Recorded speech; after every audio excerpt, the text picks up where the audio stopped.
And your body paragraphs, you need to start off with a topic sentence that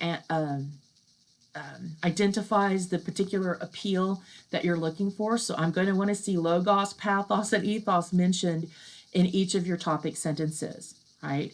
You're then going to explain and provide evidence from the article of each of those kinds of appeals. And that can be quotations or summaries or paraphrases. Then you're going to give me an analysis of why that particular use of logos is effective. And then you're going to evaluate why it's not effective, right? For that, you have two organizational schemes. So that's what we're looking at right here. In the first one, if you find that you can analyze and evaluate each of the three appeals, that there's strengths, and maybe you can also touch on weaknesses in each one, and they're kind of brief, then I would say use organizational scheme 1, where you announce the appeal, give evidence of how the author uses it, analyze strengths and weaknesses, right? And again, when you're looking at this, logos, pathos, and ethos each have a lot of different ways that they can be presented. So don't just find one example of logos that they use statistics. So here's an example. Look at least two different ways that they use the appeal. So maybe they use logos, but maybe they also cite, they use logos with statistics, but also maybe they give interviews from people who are experts in the field, right? So you would have two separate parts of your body paragraph where you go through this little step-by-step thing. So here's example of one kind of logos and then an analysis of it. And then here's the example of the second kind of logos and then analysis of it, right? And so it's possible that maybe the statistics are great. There's really no weakness in how the author uses statistics. So in your analysis, you just say, these are really good statistics. It's up to date. This is why, tell why they're good and why it works to help the credibility of the argument. But maybe when you get to that second type of logos, the use of, let's say, interviews, right?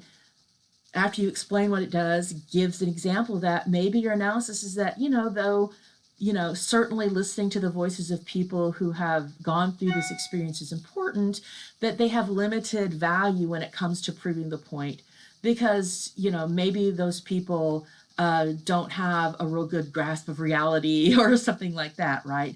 So that's how you would do organizational scheme 1, that within the body paragraph, you would also throw in any analysis of weaknesses or propaganda or fallacies, right? The second scheme is where you basically talk about the three appeals in body paragraphs 1, 2, and 3. You give examples and you give an analysis of why they're working. But then in body paragraph 4 and also maybe body paragraph 5, if you've got two really strong points, you're going to deal with any weaknesses in their essay. So let's say that when you get through, pretty much logos, pathos, and ethos is used well, but maybe there's one thing that the author does that really kind of undermines their argument, and you could address that in one paragraph alone, right? And the reason you'd want to do that is if it really is something that you could develop in the length of a full paragraph. If you have just short comments, it's pretty obvious what the problem is.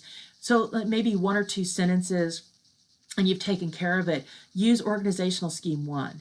But if you really can develop it to a full paragraph, use organizational scheme 2, right? And again, it reminds you to be specific in identifying problems with the rhetoric. You don't have to cite specific kinds of propaganda or fallacies, but they certainly would add to the academic quality of your paper if you can actually see where maybe they've given a false dilemma, right? If you've got an article where basically the writer is saying it's either this choice or we're all going to perdition, right? Then, usually there are more than one solutions. We can find multiple solutions to problems, right? It's just we have to prioritize resources, needs, that kind of stuff, right? So if somebody only gives you 2 choices and one choice is obviously what they think is good and the other is bad, then you may have a false dilemma. So, add that, identify it, right?